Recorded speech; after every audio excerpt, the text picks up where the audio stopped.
right, you do have your financial reports for the month ending in March and April, and we're still on track. As you can see, revenue is about $60,000 from hitting budget, and a lot of that is the deferred registry receipts that we'll receive in May and June. So that if that number hits the 62,000 we projected, then we're going to be right on target with our income projections, and we seem to be right on pace. May probably be a little under on expenses, so but that seems to be going well. While we are waiting a minute, I will give you just an update as of today. The prepaid renewal fees for this year are $392,400. Last year on the same date, they were $373,400, so we're $19,000 ahead. AMC fees are at $128,000. Last year at the same date we're $140,000, so we're $12,000 behind. So net we're right about the same place. So that's where I kind of thought we would be. If you want to move to the third item under finance, for those of you who have not been here at budget time before at the end of the year, fiscal year, we do need to approve excess lodging, and what that is a vote that, for example, when you most of you stay out of town, we contract a rate. Now it's the Hilton Garden Inn over there at Crabtree, and in the past it's been the Embassy Suites or whatever, and it's a little bit higher than the per diem rate. And of course, when we go out of town for conferences, that's higher than the per diem rate. So we just have to have in the minutes that we voted to approve excess lodging for the fiscal year. Motion to do so. Second. We have a motion and a second to approve excess lodging for year 2019-2020. All in favor? Aye. Motion's carried. Okay, and then we'll move back to the proposed budget for 1920. I'll just make a couple of brief comments. The basis for our the main part of our revenue is obviously the renewals, with them accounting for almost $1 million of our estimated budget. We do, it's just almost been historically right on about 93% of our licensees tend to renew. Then we get some of them late renew, and then we get new applications, and it kind of builds back up. We've stayed relatively stable in overall numbers for the past several years, but I mean that number I do feel pretty confident in, and as you can see, it's even trending already this time. The renewals are about the same pace as normal. AMCs are a little harder to gauge because we could have a significant drop off, mergers, shutdowns, whatever, and we're not going to probably see it until it happens. But we have been stable on that number for about 3 years, so that just gives you some perspective on that. The memo I sent you, I think, covered most line items. I'll address any specific question if anybody has one. I guess the big other item that I do want you to know is most of you are aware, especially that are licensees, approach board licensees, that we do supplement the cost of the USPAP book every other year, and that is reflected in the budget this time. So the surplus that we're showing takes into account we estimate spending about $86,000 on USPAP books. So in the future, if we get tighter on the budget, we can look at how much we're supplementing, either or maybe just offer it at a pass-through cost. Even if we gave it to appraisers, if we got it for appraisers at the rate we pay, they would save 50%. But right now, we buy the book and they pay the postage, is what it amounts to, and that is a good process because it does you know, if there's an office with 7, 8 appraisers and they only need 2 or 3 books, then it's probably good that we're not buying 8. You know, so that's we get an order for whatever anybody wants, and one per licensee. And you know, if you got an office with 8 people and you want 8 books, you can order them. But if you don't really need a couple, then we stop it at that. So that's as far as just general comments. But if anybody has a question. Mr. Chair, Yes, as a member of the Finance Committee, and the budget that has been put forward to us also includes, and my motion is to accept this budget item, or this new budget for the 2019-2020 year, which also includes a cost of living adjustment of 2%. For the employees, staff, and I move that we accept this budget for the upcoming year. I'll second that. we have a second. Is there any further discussion? Okay, we have a motion and a second to accept the proposed budget for the year, including 2% salary increase, which is the cost of living. Is that correct, John? All in favor, say aye. Aye. Opposed? Motion is carried. Okay, the next item is, what do we have, Sandra, consent orders? We have 2 consent orders. These both involve AMCs, and I'll read to you the details of it. This one was an AMC registered in North Carolina. And the board received a complaint against the AMC alleging that the AMC failed to pay an appraisal fee owed to the complainant appraiser within 30 days of the date of the completion of the complaint transmitted the appraisal. The AMC admits that the invoice was not paid within 30 days and he has paid, the complainant has been paid in full for the invoice. And in further examination of the AMC's payment records for a 6-month period, established that out of 653 appraisal assignments performed within North Carolina, the AMC provided payment within the 30-day payment period 626 times. So there were 28 times outside the 30 days. And the average time from submission to payment on average was 23 days. And with regard to the 28 that were paid outside the 30 days, the average length for late payment was 36 days, so 6 days late. This was the first complaint received against this AMC for late payment or at all. And we are recommending, and the AMC has agreed to their registration being reprimanded. They agreed to pay appraisers within the 30-day period that the appraisal is transmitted. And for 2 years, beginning June 5th, they would be monitored and submit spreadsheets of all appraisal orders in North Carolina, including the date the appraisal was first transmitted and the date the appraisal was paid. And if they fail to comply, they understand that they may be subject to further discipline, including civil penalty of up to $25,000 for each violation.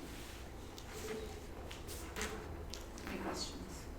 Do you have any kind of case number or anything? Yeah, 201805. 2018-05. All right, any questions for the board members? Mr. Chair, I make a motion to accept that. Second. Consent. Okay, we have a motion and a second to accept the staff recommendation on case number 2018-05. All in favor say aye. Aye. Opposed? Motion is carried. The next one is 2018-7, another AMC case.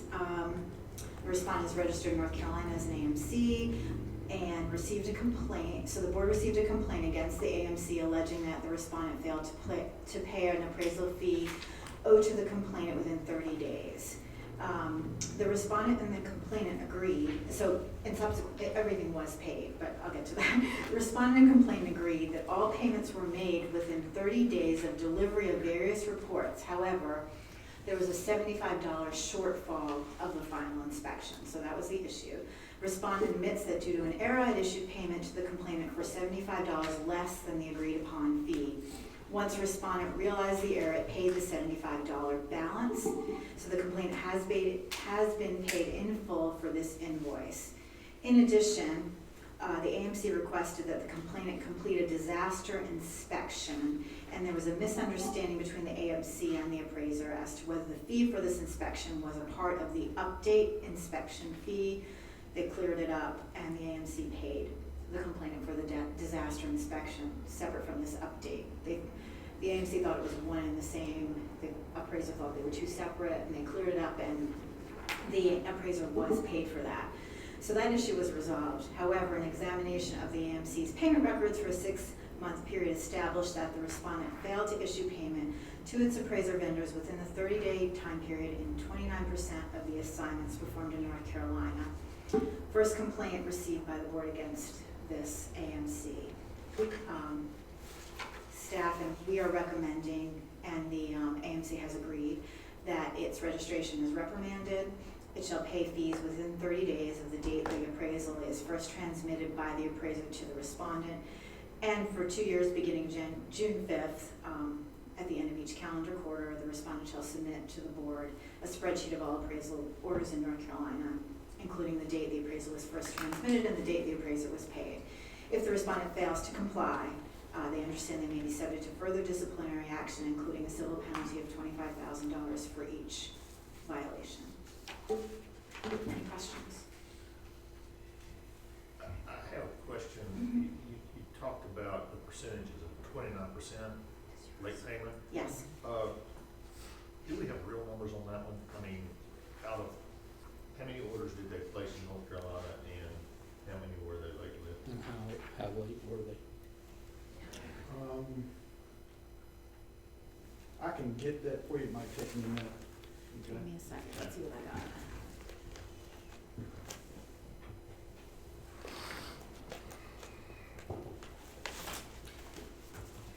Mr. Chair, may I address the staff while they're searching for that? If they permit it, yes.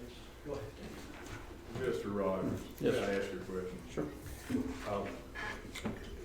About the appraisal update form, it's a single form, and one asks for either an update or a final inspection. Right. I have found locally that a lot of our appraisers are confused about that form, Mm-hmm. and I was hoping that maybe a blurb could be sent out in our newsletter explaining what is required for an appraisal update. You know, you need to check the current market, you need to see if there are any comparables that would change your mind based on your original opinion of value and so on. So do you want to address the fact that it is a dual purpose form? It is. And then talk about if you're addressing part one, this is what you do, and if you're addressing part two, this is what's required. Yes, sir. That's kind of what you have in mind. That is. Okay. And the real world purpose for that is, I believe some lenders and appraisers don't understand when they check that box that says this is an appraisal update. They're not asking, is the house still there? The update Right. is you're required to look at the current market and see if there is any better data. Right. And so that's important. Are things still the same as, Yes. right. Thank you, Mr. Gordon. Mr. Lewis, do we have the information? Yes, Mr. Chairman, we do. Based on the research that was done as part of this investigation, we were able to determine that during the time period they performed, or they made 108 assignments in North Carolina. Of those 108 assignments, they paid the appraiser vendor on time 77 times. And it looks like, I think they were late 29 or 32 days, I think. Like 31, it's 31, I'm sorry. They were late 31 days. 31 times. 31 times, they were late 31 times. On average, they were late 4 days beyond the 30-day period. On average, 4 days.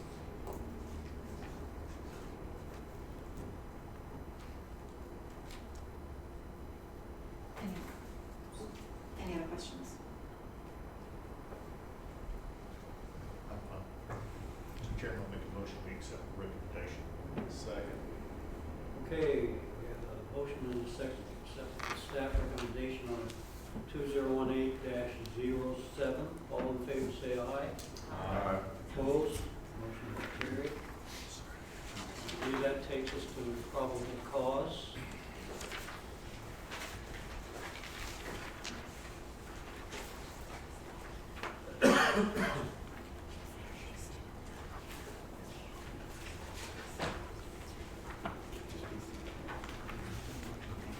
That's your leisure. Okay. So you have all the case reports in front of you. Does anyone have any questions? Oh, yes, sorry. Format. You have no? Okay. No. Mr. Gore? I have a question on 2019-00001.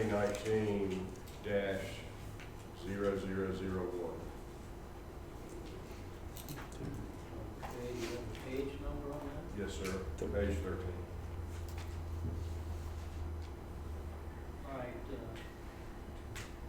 Mr. Talon? None. Mr. Chairman, I have a question on 2018-0064. I think it's page 5.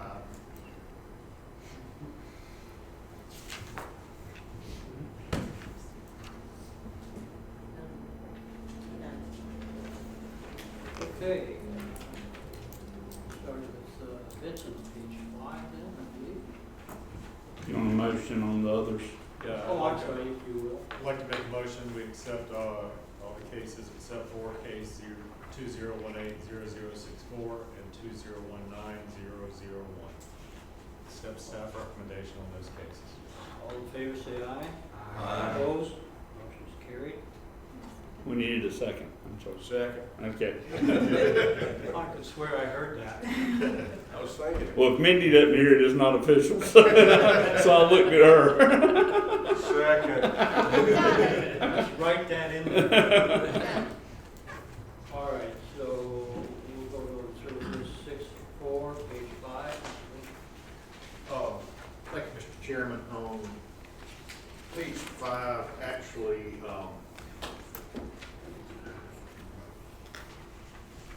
going through it, it appeared everything was kind of shaping up with the recommendation. Last sentence, though, caused me maybe to rethink, okay? It said, the investigation and examination of the respondent's report indicated the report was correct, and except for the error of public road instead of private road.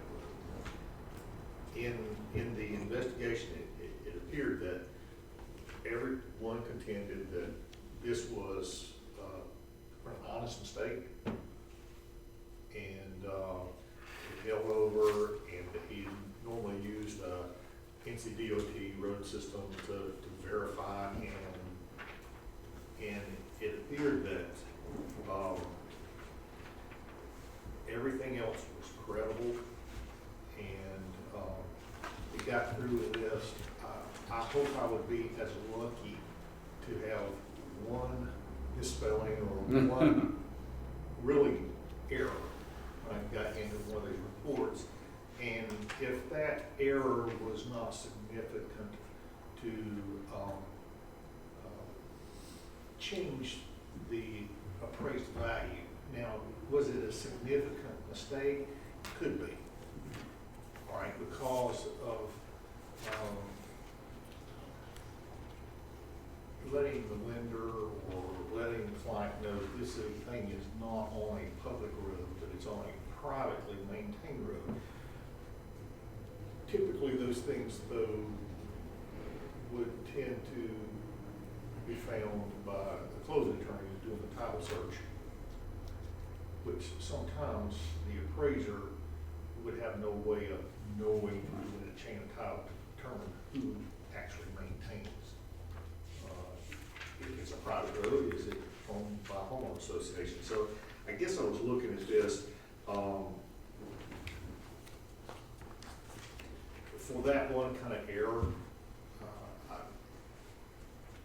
could there be maybe some way of learning or a reprimand or warning? I mean, we can do a letter, I mean, the only thing less than what we've got is a warning. It's a warning. So I would say that would be the option now. And I will say, in staff discussion of this, I mean, we talked about the other people that might have should have brought the issue to the table, the real estate agent, the the attorney might have pointed it out. Also, I don't know, we're not real sure if a appraisal liability class would be on point. I mean, it's there's not something to address. That class more talks about if you make errors, what the ramifications could be. So I mean, it does work in that regard, but if you wanted to bring it down, I would suggest a warning letter. That was what I was looking at, right? We're telling him, learn not to make, these kind of mistakes. Right, because there's some liability involved with that. Well, he has to know that there's liability involved with it, because it's going to explode. And I'm kind of tossed it around. If we were to get him to do a class, how do you teach the guy how to do, for us all to be better at doing title searches, right? Or whatever, or just say, don't make the error. Right, and I think in this particular case, I'm gonna make a motion that we dismiss condition on the warning on this one. I'll second that. Okay, we have a motion and a second to dismiss with a warning letter, case number 2018-0064. All in favor, say aye. Aye. Opposed, motion is carried. And I believe that returns the floor to Mr. Gore. And mine is in the same vein. This is a sloppy report, page 13. Sloppy report. He says he was busy. That's not the right answer. But at the same time, the investigator did find some problems, extra lot that wasn't mentioned, but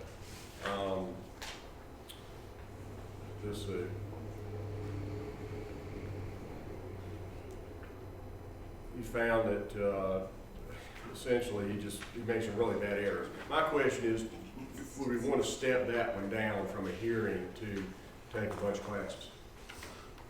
There were also inconsistencies within this report as well, in addition to the errors. Yeah, it looks like he did boilerplate And comments. then inconsistent language. Yeah, I couldn't quite understand the paragraph, the extraordinary assumption, the condition adjustments minus adjustments. What was that about?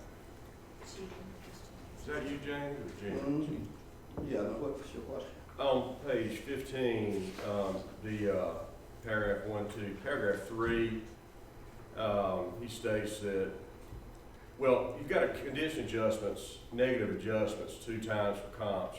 What did he do there? What happened was, he stated that there were no conditional adjustments, Oh, but then he made a conditional adjustment. okay. So he cloned a report or something, and then, Boilerplate stuff. yeah, and then he didn't do the cost approach correctly and so on. Now, I'll defer to what y'all think. I just was wondering if you really do want to have a hearing on this guy, or do we want to? Well, I mean, what normally would happen, this one did have a significant amount of errors. Yeah. I mean, what this would probably, I don't know where we'd end up, but if you ended up with something short of a suspension, if you were like at a reprimand or an inactive suspension where you're not, it's kind of like probation, Right. then a class. But it would be, published for other people to see that you don't do this. But I mean, would it come in for a hearing? Probably not, unless he just said, I'm not agreeing to anything. Okay, I'm fine with that, because it was bad. I make a motion that we accept case 001 on page 13. Second. Okay, we have a motion and a second to accept case number 2019-0001, staff recommendation. All in favor say aye. Aye. Opposed, motion is carried. And that takes us to Exhibit 5. That's correct. So these are 2 different appraisers asking to have trainees who we saw from the consent orders, both as a result of these consent orders, they were prohibited from having trainees. So I suggest that you take them each separately. The first one, Kenny Smith. He had 2 consent orders.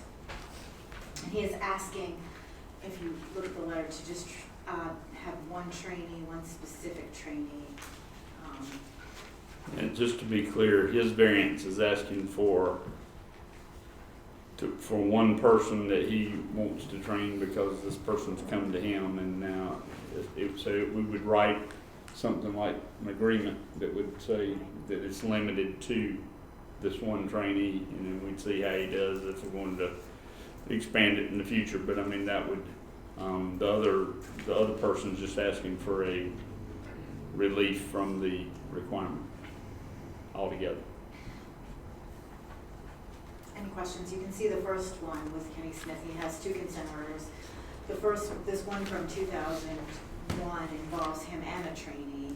And then the second one from 1999, he had failed to properly supervise his trainee in that one as well. Mr. Chairman, we got a comment on this?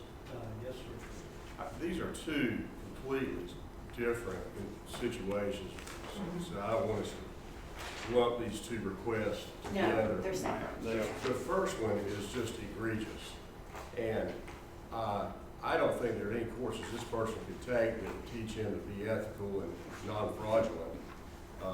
Essentially lied on the appraisals, and he's lucky that he has his license back. So I'd absolutely, if it were me, vote no. You may not have a trainee. The second one, however, I think was based more or less on, there were errors there, but the young lady seems to have accepted, learned her lessons, taken courses, and I would vote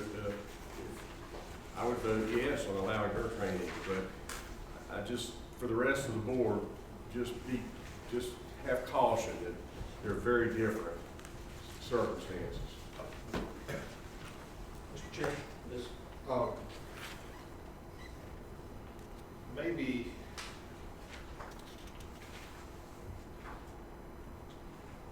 if you don't mind, let's talk Mr. Smith first. Yes, I would say keep them Discuss that separate. one all in Yes. one, and we'll come back to the other one.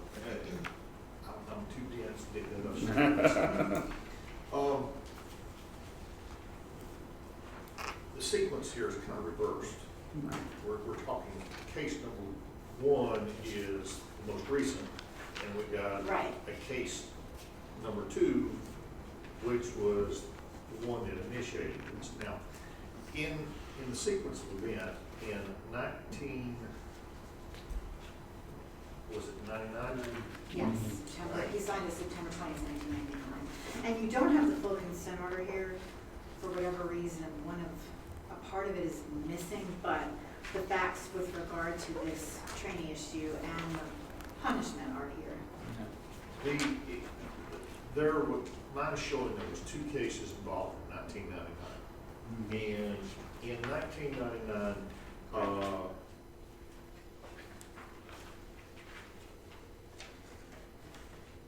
was there an order, as part of those cases, was he required to not have training at that point?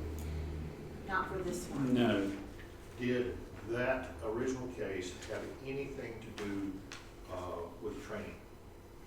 Well, it does say in this consent order that he failed to properly supervise his trainees. So that is a fact in the consent order. Okay. And it did involve a trainee under his supervision. I mean, if the trainee was even with him when he failed to see junk cars in the yard and other things. Right, and there's a fact right in there, respondent failed to properly supervise his trainees. Yes. So that is an issue in this first one. Since it's predating, Right. I think. All of us, All yeah. of us, Yeah. right? Yeah. In 1999, was there enough information to say that that was a competency issue in 1999? I don't know. He was required to take a use PAP course.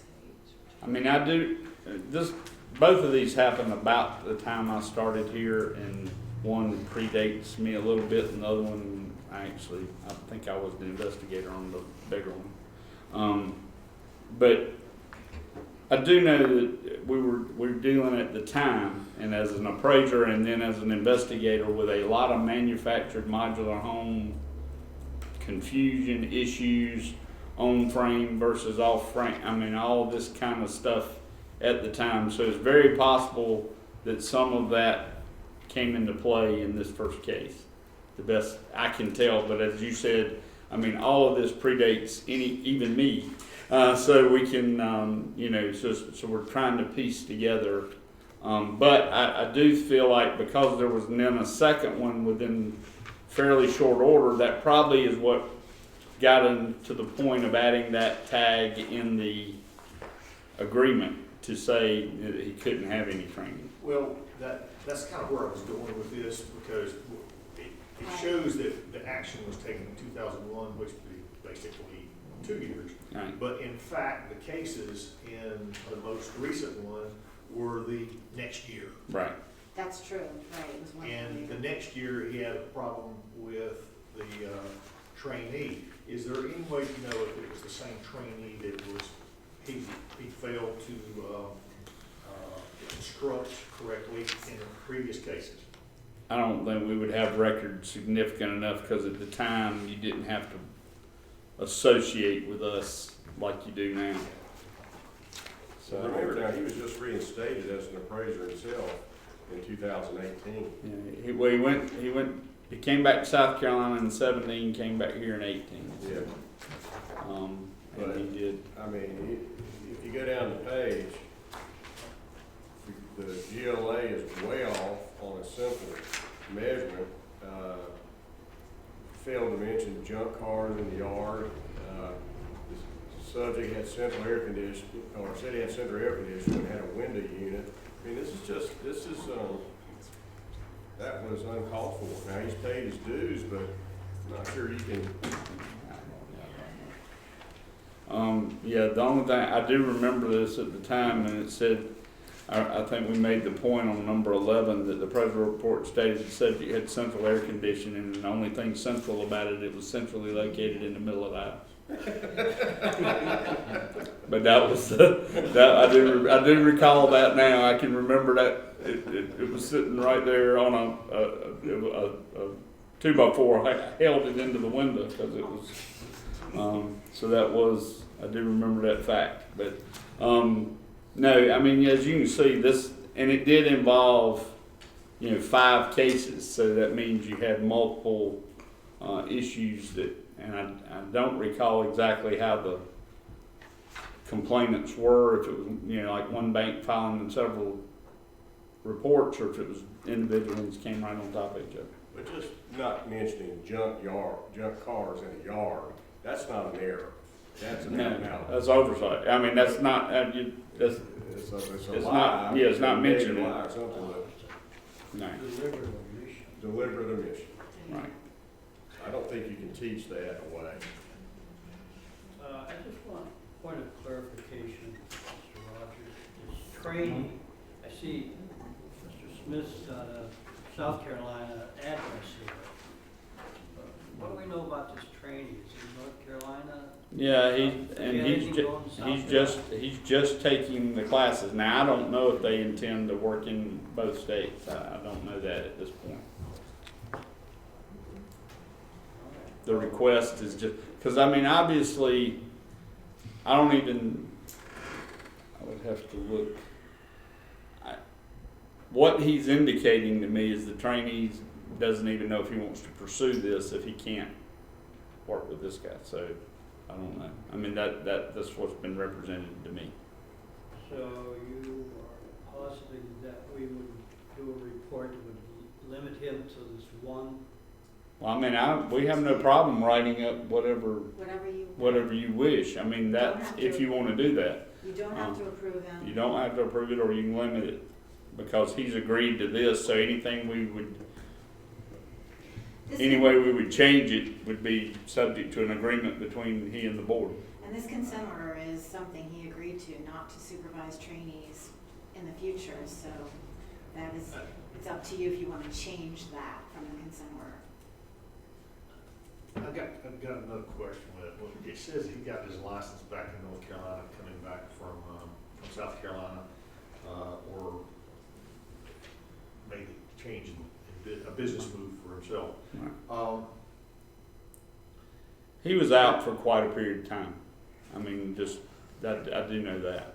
And from his track record, that it may be a good thing that did happen, right? But in 2018, was there conversation between staff and this board, was there questions whether we were going to issue his license back to him in 2018? Yes. And the question revolved around, there was a pending complaint at the time he left. And he, but there was a question of whether he got service because he actually moved to South Carolina. And he lapsed at the time. And then given that period, I'm having to do this from memory. So, we did try to look into the matter once he tried to come back. But given, there was, he had no requirement, we could not prove he had been served. And, so after a period of time, if somebody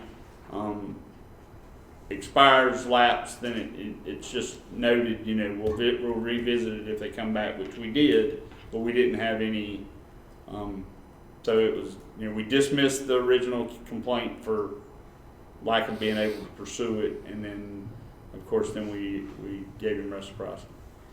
And his practice in South Carolina, Mm-hmm. had it been continuously there, or had he? No, he had been gone for a period, say from like, again, off memory, I'd say about 05 to 17. So it's possible he's just coming back to help this one person out, just to get him. Well, he's in the business now. I mean, he's been in South Carolina for a few years, and he's been here for, about a year. Okay. So he's been back at it for a couple of years. I did contact the foundation as far as the requirements of supervision, and it requires you to be in good standing for 3 years.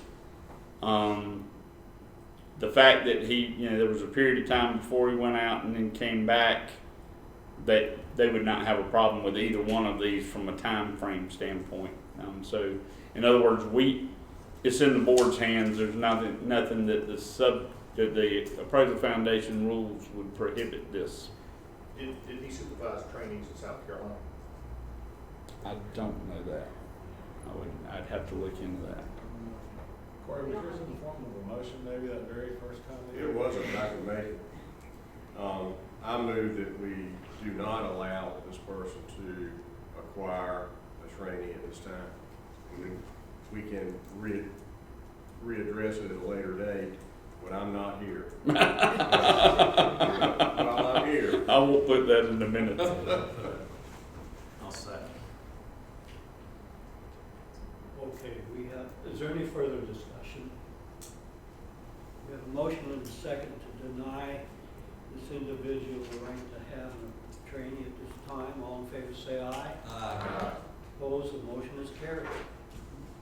Okay, so the second request is from Ms. York. That's on page 9 at the bottom.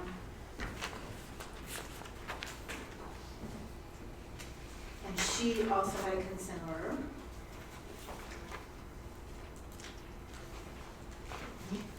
From March of 2013. And this was specifically regarding a trainee as well.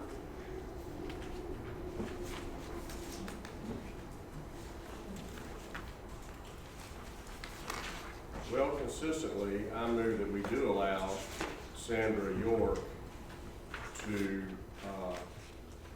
have a trainee at this time, if that's what we're trainee or up to 3 trainees, I haven't, I see no reason to limit her to anything less than what the law says. Other comments from board members? Can we, since it's made a motion, can we have a second on that, then we can have a discussion? Yes, sorry. So we have a second, I'll second for discussion. all right. Discussion now? Yeah, I mean, I have some questions mostly related to item 13 to about 16 and on the consent order as well as 30 through 30 couple. 13, it starts, basically, it looks like the report submitted by the respondent at that time had some comments in it, but then the report that was came from the complaint as well as the AMC did not have that addendum in there. And the same kind of thing follows for item 30 on the consent order, where the trainees log indicated that the respondent did not accompany, but then the respondent certification stated that she did inspect the subject, but then the trainee, I think it looks like he pulled the trainee log, and the trainee's log from the trainee said that she did not accompany.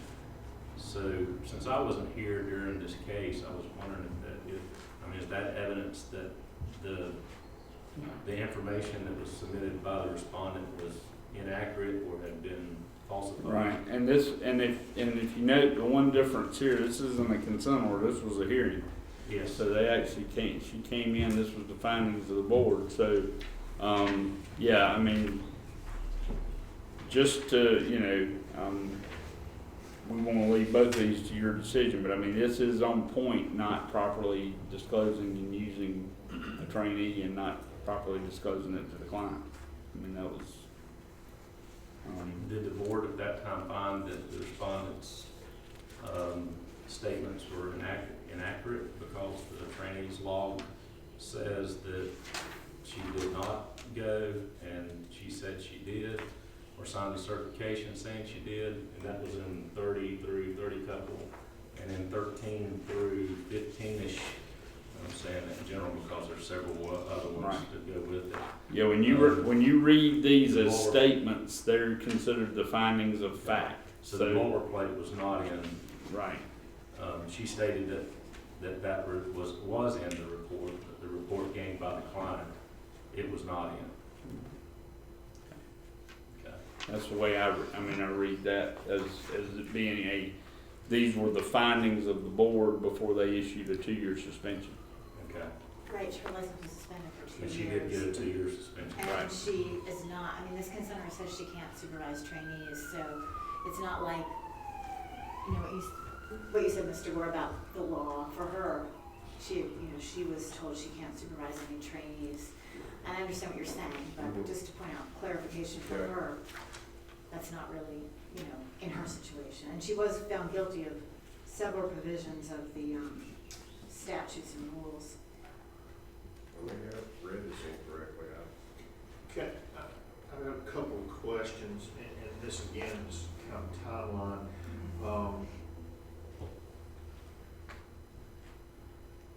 This was the first case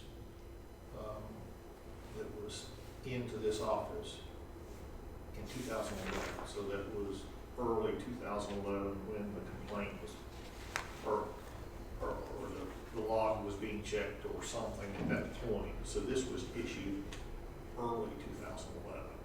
That's when it was initiated. So the date of the issues were at least earlier than probably December of 2010. And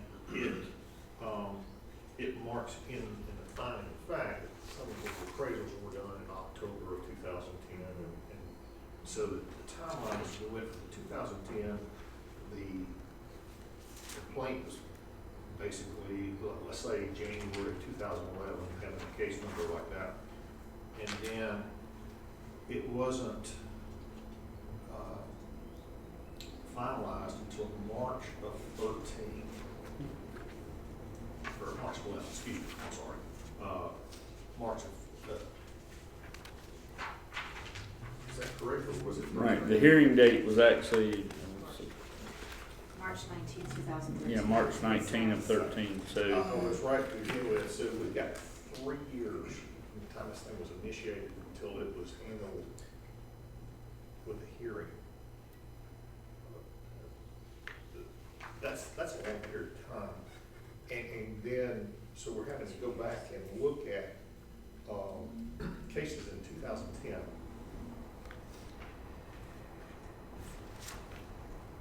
Thinking about character comments that you did earlier, right? If this thing happened in 2010, and we're in 2019 now, so there's 19 years. How's Nine. Nine, excuse me, 9 years, I'm sorry. I've been here too long today. But 9 years, why, what's your record now in between the time? Has she been continuing doing business in North Carolina? yeah, I mean, we don't have any other disciplinary actions. Obviously, we'd be talking if March 19th, she was probably, it says effective April 1, so it would appear she would come back in April of 15, so we're looking at about 4 years that she would have had from the actual 2 years she wasn't doing anything because she was suspended. Right, so it'd just be 4 years. that So a she's 4-year been practice. practicing since then. She's had several complaints, But that was on. but they were all closed. Yeah. But they're closed.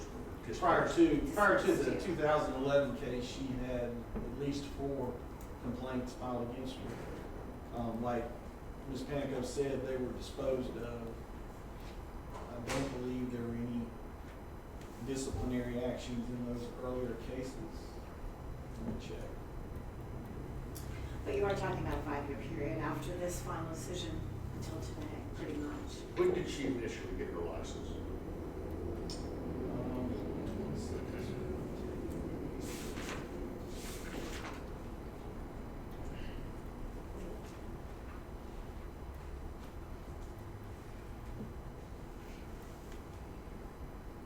$2,000.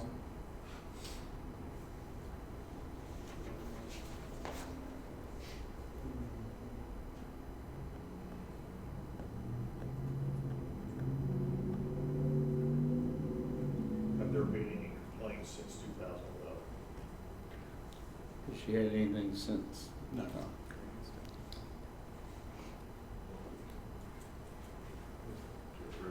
Okay, we yield the floor to Mr. Reitzel. Thanks, sir. Yes, yes, I'm sorry. Sure. Sure, absolutely.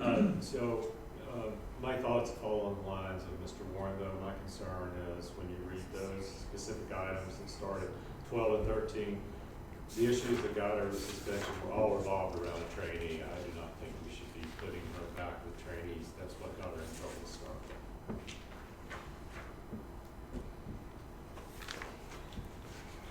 Any other comments? Board members? To make it easier, so we don't have to vote and vote again, I will withdraw my motion. Thank you. I'm agreeing. Okay, do we have a new motion on the floor? Mr. Chairman, I move we do not approve this next step. Second. Okay, we have a motion on the second not to issue a training license to this particular client, New York. All in favor, say aye. Aye. Opposed? Motion is carried.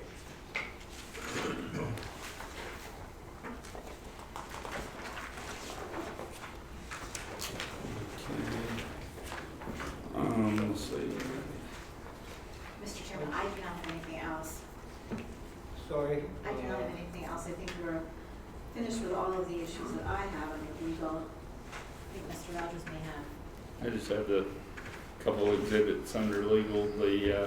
The pen hearing report for appraisers, you had 2, and I believe we added 1 today.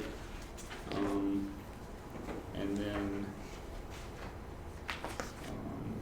as far as your pending, your disciplinary actions year to date,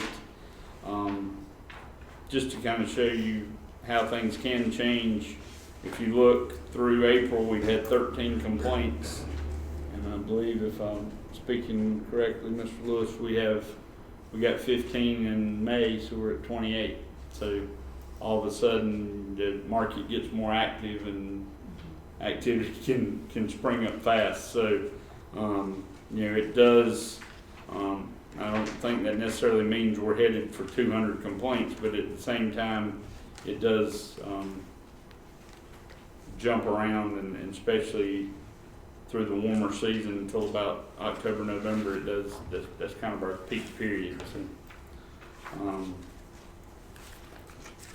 So moving on to Exhibit 8, your list of licenses that have been issued in March and April, and as you will, in July, you will see, for those of you who haven't, you might have seen it at the first meeting last year, but we allow people that apply after May to have their license deferred until July 1, so they don't have to renew. So we probably won't have as many issued in June and July, even though applications continue to come in. But a lot of people take that option and either remain a trainee till June 30th, or if they're applying for trainee, wait to start on July 1. Obviously, if they need to go to work, they can do that, but they have to pay the renewal fee. We did have one new AMC, Exhibit 9, issued in April. You have your exam results for, looked like we had 100% 1-for-1 in the April, but in March they didn't fare as well as a 1-for-4. So. But that's just, again, statistically nationwide, I'm hearing it's generally first-time test takers are around that 60-65%, and that's kind of where they think that it should be. So just to let you know, do have some just information from the foundation.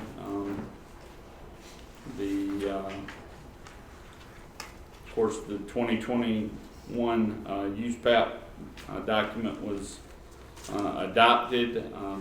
We would expect the materials and courses to begin in October. That will be about the time we take the orders for the USPAP books. I didn't mention this because I haven't gotten a firm answer from the foundation yet, but I'm going to try to effort to where we can allow people the option of getting the printed book or the online version from us. The cost from the foundation is the same, so I don't know if we'll be able to, if we can split our list and let people check a preference, and if they'll do that or not. They asked me an unusual question that I've got to follow up on, and about how we would protect it, and I'm like, well, how do you protect it when you, all we do is send them a list and they'd send it to the individual, so that was how it would work if they paid for it. So I don't see why that's an issue. But and then there's just some other reports from the foundation. If those of you who went to Arrow know that the foundation is very interested in getting involved as an option for veterans to get into the appraisal field, and they think with the changes to the criteria, because obviously veterans come with a wide variety of educational backgrounds, but that there would be options for them to come in, whether it be a 2-year degree or it be if they have a 4-year degree, or even if they go the licensed and 5 years of experience, there would be an option for them to work their way in. So that's something they're pushing forward at this time.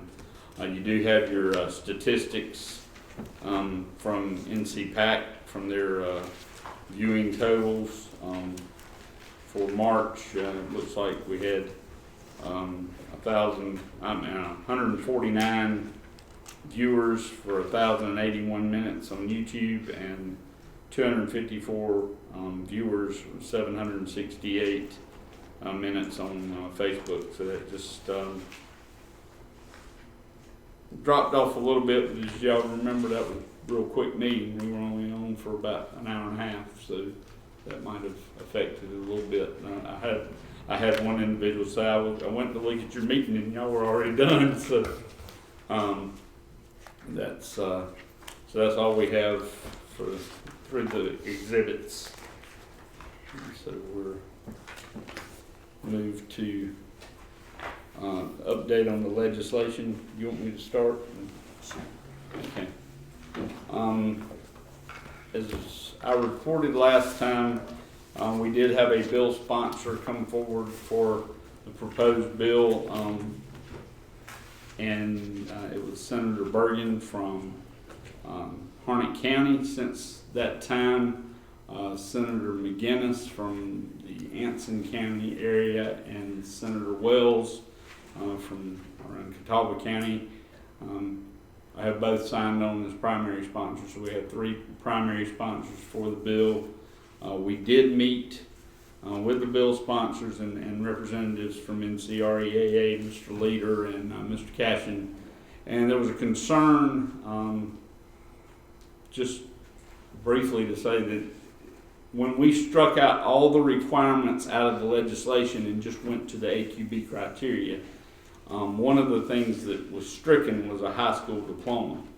And that was because that's not in the criteria. That was something that was adopted by the board around the time of the 2008 criteria change, which is when college was first brought into the picture. And the board at the time felt like that a trainee, if they were going to have a college degree to be an appraiser, then they should at least have a high school diploma at the time they became a trainee. So, at least they're that far along, and instead or equivalent. And so, and there was no real objection to that at the time. I don't think it was a problem.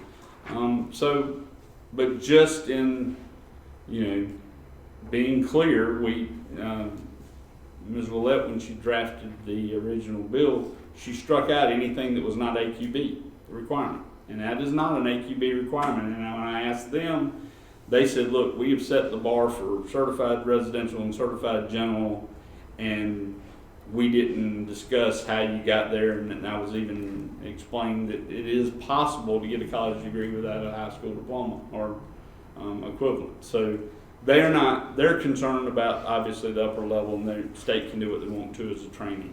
But there was some concern brought up by the trade organization, understandably so, and it was agreed to by the senators to make that change and leave that in. And as staff, we don't really see a problem with it. Talking with Ms. Kelty, who does the applications, it is on our application now about high school diploma for all levels. And she said she cannot recall one that we've had to go back to, and all we have to do is ask when and where.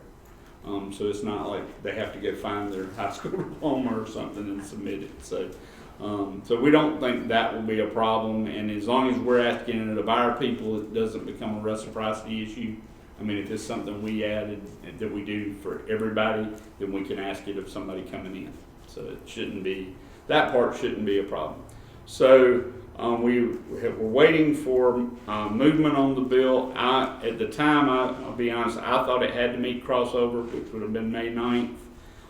The week we were going to Arrow, I was probably a little bit of a pest to the legislative assistants downtown, because I was saying, we need to get some action on this or see where it's going to go, and we're getting ready to go out of town. And but Senator Wells pointed out that it does have a fee in it, even though it's the pass-through fee for the AMC registry, so therefore it didn't have to meet crossover. So it gave some more time for it to work on. Since then, and this is the part that I'm sure will be of interest, is we were contacted by the Bankers Association, and they had one of their members, U.S. Bank, who owns Red Sky AMC. And for those of you that don't know, Red Sky is the big nationwide federally regulated AMC. And they said we need to get this cleaned up about the federally regulated AMC in the legislation. And so they came to us, and I just made it real clear what happened when we brought that forward before to the board, and why we had not pushed it forward. Since that time, I think they contacted us right before we left for Arrow, and then when we got back, they wanted to have a phone call and discuss it with their client or their member. And while at Arrow, we were also, it was brought up, there was a slide brought up at the conference, and I've got a picture of it, but I wrote it down because I can't read off the picture very well. It says, AMC program compliance reviews, common non-compliance issues noted, state not exempting federally regulated AMCs from state registration. So that was on the slide. I contacted our policy manager again yesterday and asked her, I said, what does this mean? She said we would get dinged on our review if we don't correct it. So that is what how she left it. Now, how much trouble we would get in is if we were trying to enforce it. If we were trying to actually make a federally regulated AMC register, then we'd have a lot more to answer for. If it's just not in our legislation, then it's another. It'd be a black mark, but it wouldn't necessarily be there wouldn't be anything punitive necessarily at that point. So just to kind of sum up where we are, we had left it with this board that we would not put the issue forward to the legislature, and we did not. In the legislation we recommended, and it was put forth, and then it was that we wouldn't take a position on it. We're now in a position I don't think we can not take a position on it. We have been summoned, if you want to use the word, downtown to meet with the sponsors and the bankers and to iron this out. So we need some guidance from you. I know there's several of you that don't like this, and I'm not going to say that we like it or don't like it. It's the law. And so I know Sandra has kind of there wasn't anything in your packet about it because we were still discussing how do we move forward on this, and we thought we at least better have an option of if we like some language better than what they're recommending if we go down there. But again, it's going to be ultimately what do you want to push forward, or what do you the stance you want to take. But I don't feel comfortable telling 3 senators with a bill that as the director of the appraisal board we don't have a position. So I do want to kind of get that out there, and then let's go from there. Well, obviously, they're going to think you're not doing your job. Exactly. Right. I can tell you what it is that they proposed and what it is that I have here. I can pass it out that I think is better than their language. So they added some language that was a little bit confusing to me. And so I just took it right from the federal that says an appraisal management company that is a subsidiary owned and controlled by a financial institution regulated by the Federal Financial Institution Regulatory Agency pursuant to USC 3353, which is exactly that, is exempt. I also changed this. In the statute right now it reads, an appraisal management company does not include any of the following, and then one of them would say an appraisal management company. That is federal, which makes no sense. So we're saying they're not one when they are. So I changed that language to say that the following entities are exempt from registration with the board. And we're just simply mirroring the federal statute, the federal requirements, which the subcommittee require you to comply with. So I can pass this out, and you can see in red what they wanted to add, and in blue is what I propose instead, if you want to discuss that. So does this mean in essence that an AMC, in this case, one of the largest ones, we would have no regulatory authority whatsoever, including payment, looking at the books, nothing? That's correct.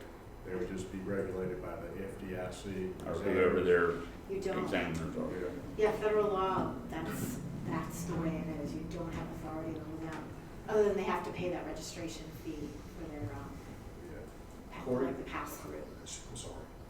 Go ahead. I didn't interrupt. I'll speak to this since I'm one that was very vocal about my opposition to the thing. When we were in Denver, and I know that Mike and I talked about this while we were at Arrow. I think this is the case also that North Dakota has already dealt with in one of, I think they were the first to deal with it in one of their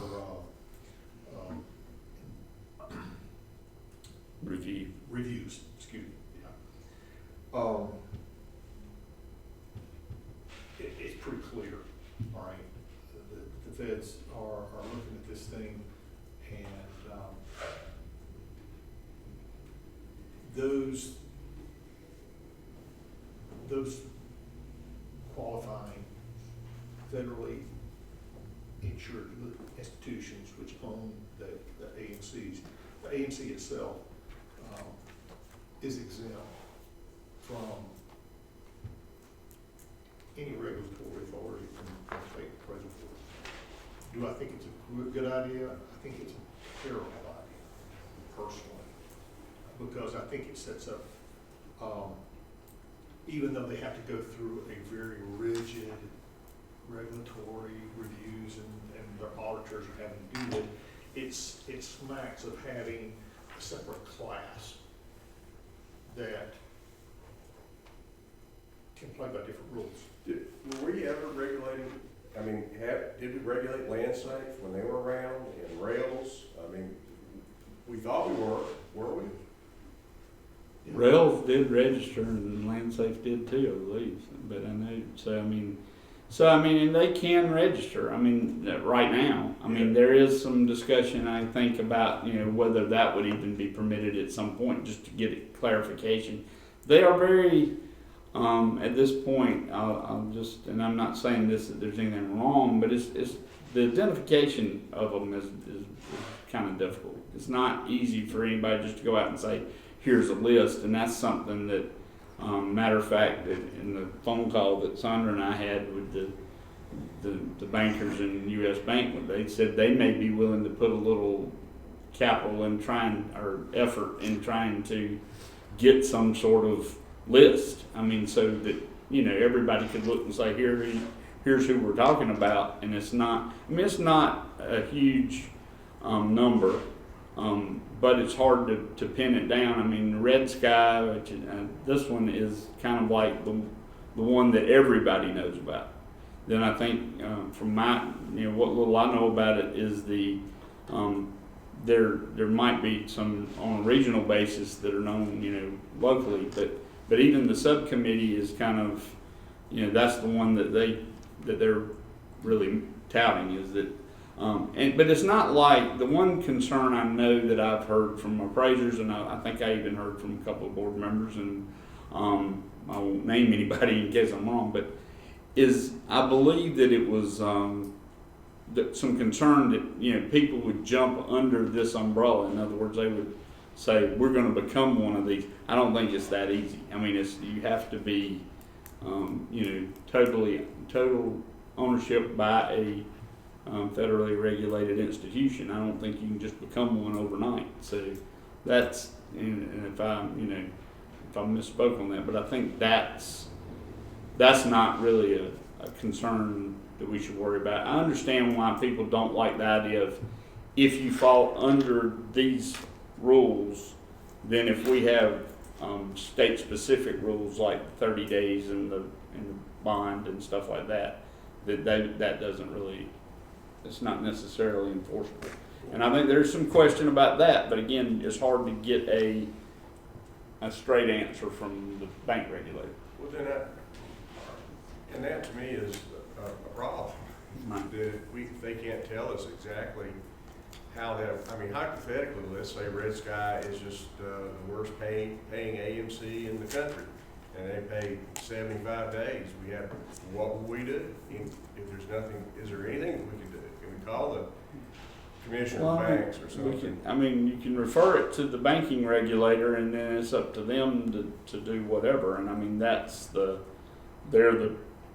the person that it's just similar. And maybe this isn't the best analogy, but let's just say you've got a real estate agent that's doing something bad, and we don't like it. Well, we have to send it to the commission. We can't deal with them here. Yeah, it's just that It's we just were promulgated to regulate AMCs way back. Well, I understand, but this was an exemption, and it is. I mean, it's still one, and now they finalized the rules, and we're having to adopt things that. Yeah, we were in this kind of an area of, this has always been the case, but they didn't finalize the rules and give us wording until, 2015. We had 36 months, and now we have an extra year extension. So we're getting to, August of 2019. We have to have our stuff in place, and this is, Well, and like I said, we were going to lay low on it, and it's been pulled back, and now we need to address it. Well, if we have to, we have to. Right. I mean, that's all Sandra, there can goes you to pass it. out that Yes. proposed legislation, Yes, please? I'm happy to. I mean, I think we're back in the corner where we have to do something, and this is federal law, and it's. The red is what they propose. I don't want to be a felon. Well, and So I the propose. feds are kind of saying what we can regulate and what we can in our own backyard, Right. but I don't think we have a whole lot of choice. I would ask that maybe I think we've already got a list of these AMCs, like Red Sky, I think it's the only one. Right. On our website, I would like to at least say that while they're not regulated on the website or not forced to register, if you have an issue, here's the number you call. Right, and Because there is some confusion on who you file a complaint with. And I did go on the ASC hotline, and I was trying to do that quickly while you were having your hearing this morning to try to, and I kind of got in a corner, so I've got to make sure I know what I'm looking for. That's my fear. So The public I and- want to make sure that we can figure out, but that, if we can put that information, like if you have an issue with another entity, the ASC hotline, if you've never gone on it, it is very interesting that you go through and whether it be a financial institution or appraiser, it does show you who their regulator is. And so that's, so I will, am trying to effort how that would work for one of these. Well, I'd like to. What you need from us today is a vote on. Well, I just would, even if it's just to say that y'all are fine with us moving, I mean, if this discussion comes forward and they ask us what we think, that this is what we would propose, and then I'm sure we'll have to have some discussion. Right. We'll need to let them know that, we want this language instead of. Right, and ultimately, this is a legislative decision, and anybody can come downtown and discuss it and argue it from their perspective. All we're wanting to say is just that, given what was recommended by the bankers, which was the item G in red there, that we like the language in the substitute there, and that we and their language in the section 3 at the bottom just clarifies that the federally regulated AMCs do have to pay the registry fee, and we have no problem with that. I mean, If we need a motion that this is what we put forward for the staff to, in their meeting, I'll make that motion. I second it. Is there any further discussion? Yeah, I need to ask a couple of questions. In the wording, going through this, they are,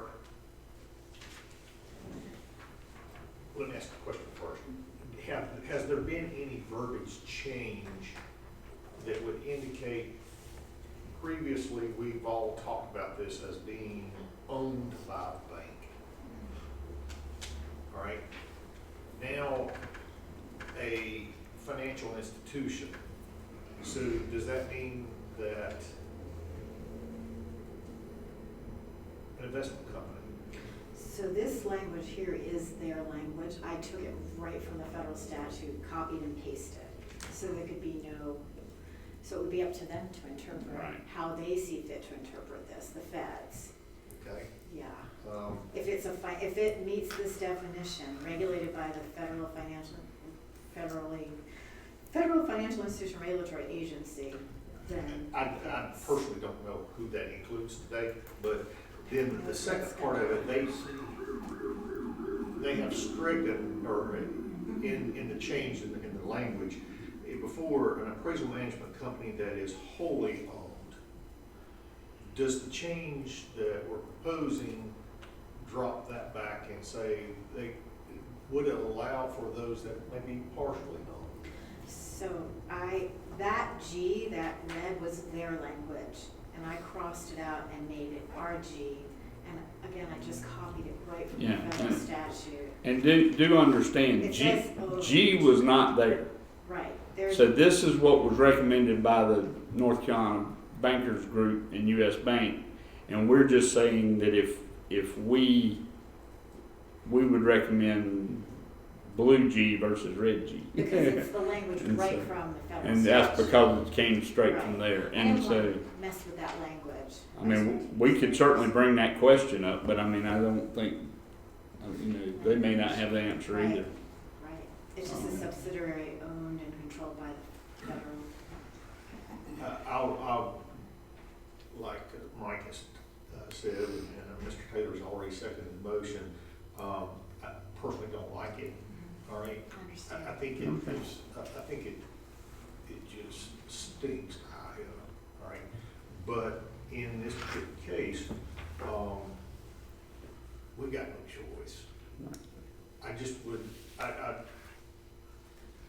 after today, officially, I guess, I'm gone, all right? But I would Actually, you caution. have 10 minutes. I'm making use of my time today, I'm sorry. But no, really, I'd like at least give the board in the future, or those that are dealing with this, find out from them, is this watering it down into be more inclusive to other AMCs?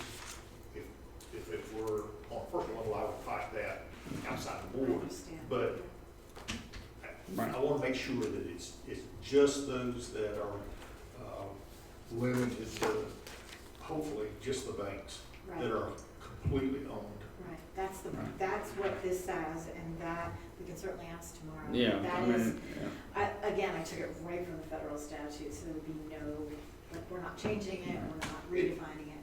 You know, with what happened with CoreLogic and those two major AMCs that we talked about earlier, that were the big guys at one point, and may still be, but they don't have the status anymore. They don't have the protection. And so there's just very few left standing that would be an issue. Personally, I hope it stays that way. Mr. Chair, I have a comment. Yes. I just wanted to let the record see that I, although it's objective information, I'd like to recuse myself from this. Comments? Okay, so where are we? We have a second motion and a second, accept the blue line rather than the red line, is that? Yes, Well, I don't know how to say it otherwise. that's Do I have to beautiful. read the whole thing? No, you can just say that. Because we have Okay, the all in document. favor? Yeah, well, I'm sorry. I said, we'll refer to the document in the Yeah. minutes. Yes, okay, so, all in favor say aye. Aye. Opposed, motion is carried, noting that, Mr. Rexall has recused himself.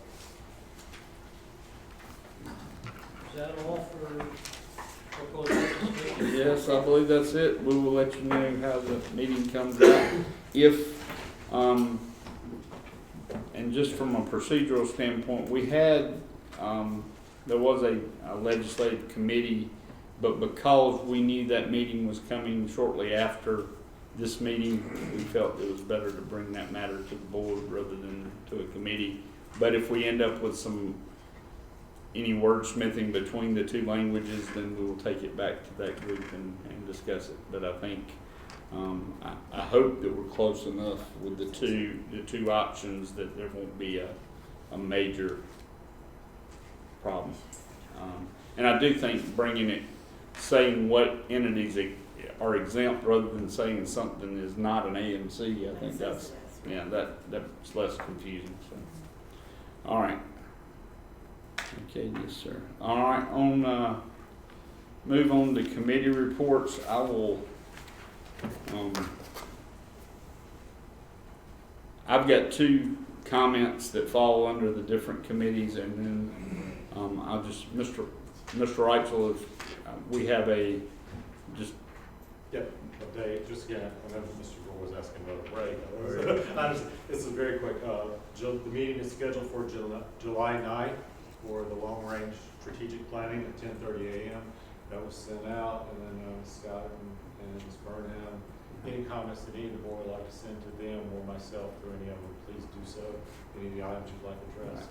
and as a reminder, we're looking at the kind of the procedural items in the meeting plus of the operations manual. Yes, anything agenda related, operation manual, any of the items that we'd like to look at, please submit those. All right, and then That's cool. yeah, we've got this should be brief if you want to go, and then we can take a break going into closed session. Let me do the. I had another item from the finance committee that we discussed, and I forwarded to all of you individually, is the recommendation for the technology proposal. I'm trying to put my hand on it right now. We have too many agenda issues right now. But anyhow, we were, as you recall, we had to kind of do a reboot on our technology program. Yeah, I have it. I finally found it. We had to have a reboot on our technology proposal. We had worked with NCDIT for probably the better part of 15 months, looking at another set of options, and they were much like what we had dealt with before, and high cost, pay up front, and an ongoing fee that was very expensive. So we went back and our current provider, Miracomp, who was, if any of Vincent Miranda is the person we've dealt with from the late 90s. And he has our current system in place, and he manages our, makes any changes, queries we have to do, and we do work well with him. So we asked him to take a look at what we could do in the short term to solve what I perceive as the major problem, which is not being able to do renewals online. That's what people are really want first. So he has created a proposal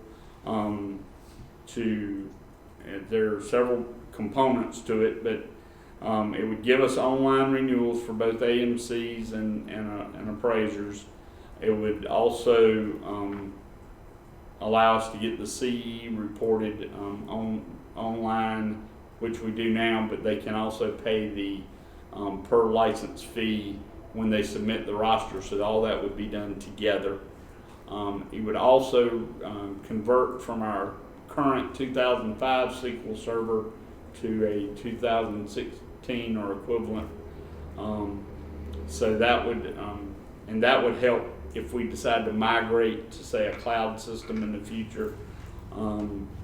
So in looking at all the different components, and it's broken down into different bits, but the grand total was $75,000 with an ongoing a monthly fee that would net out about $1,150, I believe. We currently pay $250 a month in support. And what some of the systems we were looking at were $55,000 to $60,000 a year for support and service. This would be like 13 to 14. So, I mean, a much different price point there. Also, he has, and at my request, pointed out that what he's doing now can easily be moved into doing more later. In other words, we won't have to start over. In other words, he's progressing us in that direction. I also got an email from North Carolina DIT. They've looked into Vincent, looked at the work he's done. He works for several licensing boards, and they're comfortable that he's good for this project. So I would recommend at this time that we go ahead and get this started, and hopefully we can get online renewals this time next year. And the only thing that might be a hold off, and just from a pricing standpoint, when we engage a certain part of the process, and I'll manage that out, but we pay half up front and then half on completion, which is much better than, as we know, we dealt with the previous provider. So that we share the risk. I mean, we're in it for half and he's in it for half, and so I'm very satisfied with that way to move forward. And so I would suggest we go forward with this, with the one caveat in the there is a section for temporary practice permit, doing that online. Currently, we require a notarized signature for a temporary practice permit. That may no longer be necessary, but it will take a rule change, so we would probably, when we have to adopt rules based on the new legislation, we may look at doing that and then proceed with that part, but we may hold off on that until we have a rule change. But if we can go ahead and move forward, we probably What do you need from us? I need a motion to accept the proposal and move ahead and managing it as the director sees fit. Okay, we have a motion, So move. I'll second.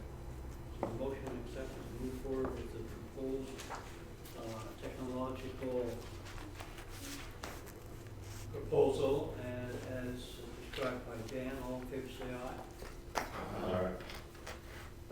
Motion. Those opposed, sorry. None. Motion is carried. All right, and then we did have the hybrid committee met, and we had a stakeholder meeting here in the board office on May the 20th. Those on the committee, Mr. Warren, Mr. Taylor, Mr. Gore, this side of the table over here, and Mr. McGill were present for the board, and the following organizations were in attendance: the NC chapter of the Appraisal Institute, NC PAC, NCREAA, REVA, NC Bankers Association, North Carolina Association of Realtors, North Carolina Mortgage Bankers Association, and Wells Fargo. And several attendees noted concerns with the appraiser not having firsthand knowledge or view of the property. Representatives from the AMC stated that their groups, the two that were represented there, utilize licensed brokers for these third-party inspections or reports. And there seemed to be a concern among all the stakeholders that there may be both a danger to the public and lack of accountability if there's not some form of license or certification for the individuals doing these, especially if it extends beyond a photo and the inspection requires actually going onto the property or into the home or business. One organization recommended that there be a rule that only licensed certified appraisers be allowed to do this work, and after further discussion, and they thought trainees should be included in that. It does appear that USPAP currently permits appraisers to do these assignments with proper disclosure, utilizing assumptions where necessary, and having a reasonable basis for credibility. All the group, and I don't think it's just limited to that group, thought that terminology is vague, in determining reasonable basis for credibility. I don't think it's easy to pin down. There is somewhat of a conflict in our statute statements. 93E112 says in A5, failed as a licensed or certified real estate appraiser to actively and personally supervise any person not licensed or certified under this chapter who assists the licensed or certified real estate appraiser in performing real estate appraisals.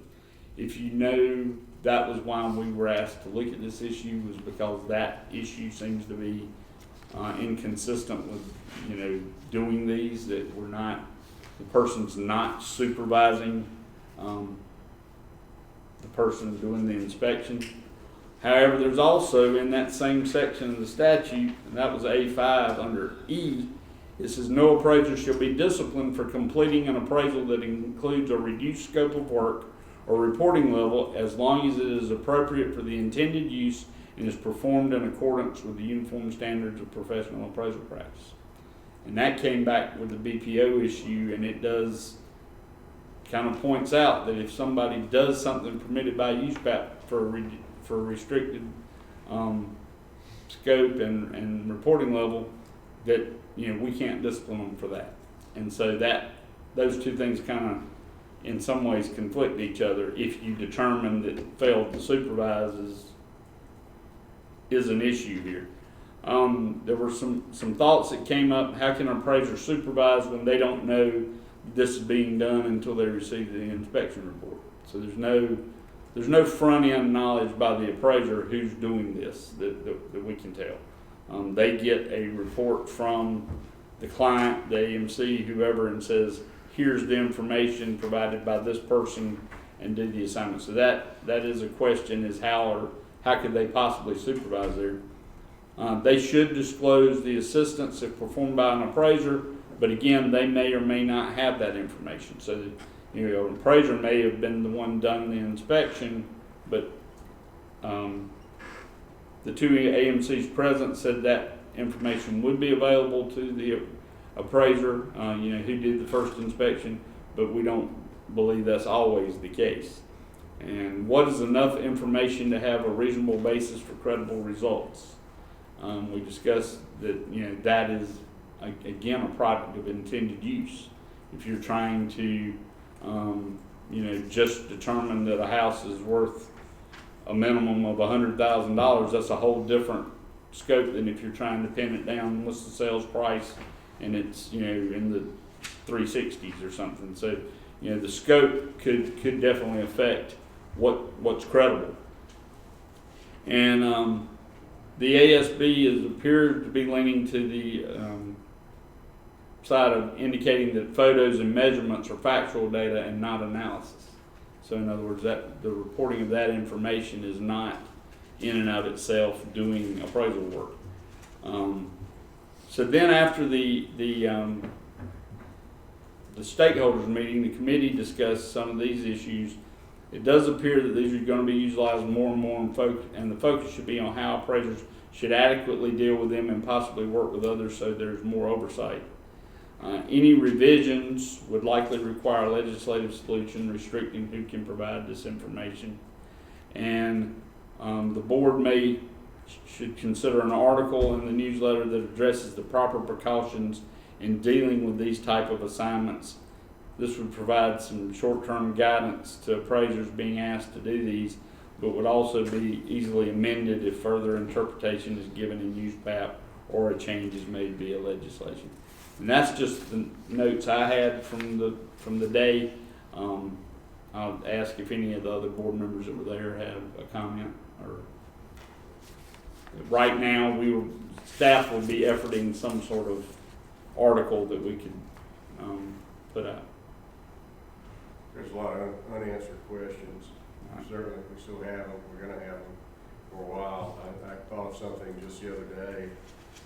Technically, we're supposed to be making the adjustments based on paired sales analysis. If we're not familiar with the market, how can we do that? Right. So it still gives all off. Okay. Okay, does that complete the committee report? I just have a question. Wasn't there one of the states that issued a actual guidance from that state on this issue in the last, let's say, couple of weeks? Well, I haven't looked at it in the last few days, but my understanding was they exposed a guidance document, and so in other words, they're like taking comments on it. So I will double check if that time may have passed, but the last time I looked at it, it was still kind of in an exposure format. But it's very, it doesn't say much if you get into it. And it's been my understanding in that, which state was that? Virginia. Well, Virginia. there was another state that Well, had. New York had an interpretation of their statute that got into whether or not who could do these, and I think they're having some. And then Illinois wrote an article. I think it was the Illinois one that comes to mind. Was that the Working Real Estate Magazine? Well, I article? think it referenced it in the Working Real Estate Magazine. Okay. And I've been hearing about it. And they took a pretty bold stand on it from Right. my perspective. All right. Are we heading down that road? I mean, are we going to have to make a statement on it? I think what the committee had discussed at this point, and I mean, we're still kind of collecting the stuff like you're talking about and just keep looking over it. But we were thinking, at least in the immediate, like what do you do next month would be something we could offer some guidance as if you do one of these, this is what you need to do. But then if there is some restriction needed, I think there was almost a consensus at the table that anybody doing this type of work, like an inspection, should have some sort of skin in the game in terms of a license or and should have a screening process. In other words, that there be some, whether it be market knowledge would be preferable, obviously, but at least, even if it was somebody that had a home inspector's license or whatever, that if they just grossly fouled this up, or if they did something to harm the public that was involved, there's some stake in the game, as opposed to the term that I think, Dwight, if you remember at conference, I think they said the UPS driver doing these, and what kept coming up in our meeting was Uber driver, but it was still the idea of just anybody just like being able to, if you're out and about, you could just stop and do one of these, snap a few pictures, send them, on your phone and get paid whatever the fee is. I think there was some concern about that across the board. I think where we would probably end up in some more discussions is if you said, okay, who would you limit this to? And I know some people would like it to just be appraisers. I think probably the realtors would want to maybe have a chance at that. So that's part of, I guess, what I took from Arrow, right? And we know one organization came and said, we've been doing these for years. And there is actually, that's halfway true, all right? Because in all of those situations that the appraisers have been doing this hybrid model and sending someone else, the person that they're sending out has the experience that the appraiser has firsthand knowledge with. Number one, they're going to be sending a trainee or another appraiser or someone that they have taught, because the signature of the appraiser is the one that they're going to come back to in the future for any problems. It's always going to be the appraiser. It doesn't matter what kind of comments and conditions you place on the appraisal. So the argument that I heard in Denver was only half true. And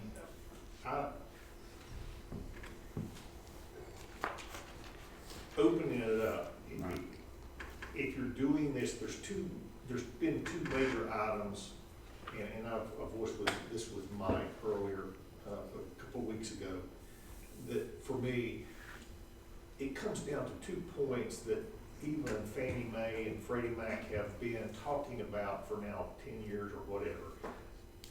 for us, we're looking at the grid, it's condition and quality. Everybody is still debating who owns that. Right. Who gets to make a distinction on what's the quality and what's the condition. And I think I'm safe to say that by the courts in some states, Washington, I think Texas, all right, have held that only an appraiser can make that distinction. Only. And their determinations of quality and condition is owned by the appraiser themselves, no matter who engages them. So it's intellectual property. You have to be a trained appraiser to make the distinction, and you have to be a licensed appraiser to also make any kind of, and we're asking a third party who is neither an appraiser, and in some cases, given point blank, no involvement in the industry itself, that's how you're going to take pictures, enough pictures so that the appraiser can make that quality and condition rating and adjustments for it. So it's a really, it's a nasty place to be in. Right. And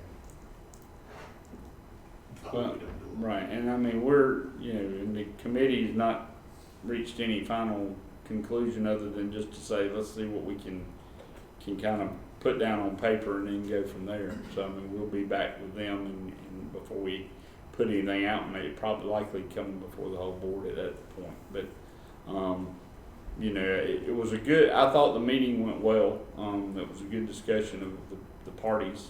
And, I do think, it's always kind of this area that, and I know is kind of the profession that's under a little bit of the attack is we wonder, why would they even do this? But in some ways that horse is somewhat out of the barn. I do think that the one thing we heard a touch at Arrow and it came up at the meeting is it sounds like the things that Fannie and Freddie are considering for the future would be, like an app that they'd go in and answer questions on the app while they're on site, and then it would, populate to an appraiser to do the analysis. So, I mean, that's where I think it's headed. We haven't seen firsthand any of that yet. So, all right. So that's all I had, unless somebody else wanted Okay, to you have comment. staff report? Yeah, I'll go over that quickly. Renewal notices will be going out on May 1st, or did go out on May 1st, and the continuing education cutoff was May 31st. So if anybody did not finish their CE, they would have to late renew. Staff performed multiple course audits during the last several weeks of the peak continuing education period. I think we saw all live providers that held courses during May at least once. The Arrow Conference has been mentioned a few times, was in Denver from May 3rd to 5th. Board members that went were Ms. Burnham, Ms. Scotton, Mr. Taylor, Mr. Warren, Mr. Vincent, and the staff was myself, Mr. Lewis, Ms. Panico, Mr. Davison, and Mr. Jordan. So Ms. Panico and I attended the Occupational Licensing Agency's Best Practice Seminar on May 30th. They've held this for the last 5 years down at the North Carolina State Bar. Some of the topics were dealing with cultural sensitivity, impaired practitioners, foreign trained practitioners, interstate compacts. There was a rulemaking update from OAH, public records request training, memos of understanding in overlapping jurisdictions, and the status of administrative procedure oversight committee within the legislature. So it seemed like that's not, the talk downtown is not as much about collapsing boards and doing away with some boards, but they are still, there's still a lot of wanting to keep regulation to a minimum, and I think we've seen that even in the dealings we've had downtown. I'll be attending the joint meeting of TAFAC and the IAC on June 27th in Alexandria, Virginia. And I'll also be teaching the Level 2 investigator training in Tampa, July 15th through 17th. And I already mentioned about the C cutoff, and of course the deadline to renew your license, if you haven't already, is June the 30th. And that's all we have for staff report. I will say, I do know we have some members that this may be their last meeting, and we do appreciate as a staff working with you these past several years, and wish you well. If you don't come back, who knows, if we don't have new appointments, you may be back here in July. So but we do, we will have a recognition of your service whenever that is deemed to have been completed. All right, thank you. At this point in time, I need a motion to go into closed session, and we'll be citing North Carolina General Statute 143-318.186. Do I have a motion? So moved. Second. Motion and second to go into closed session. So we'll do that, and we'll take a 5-minute break. Okay. Be cleared. Okay.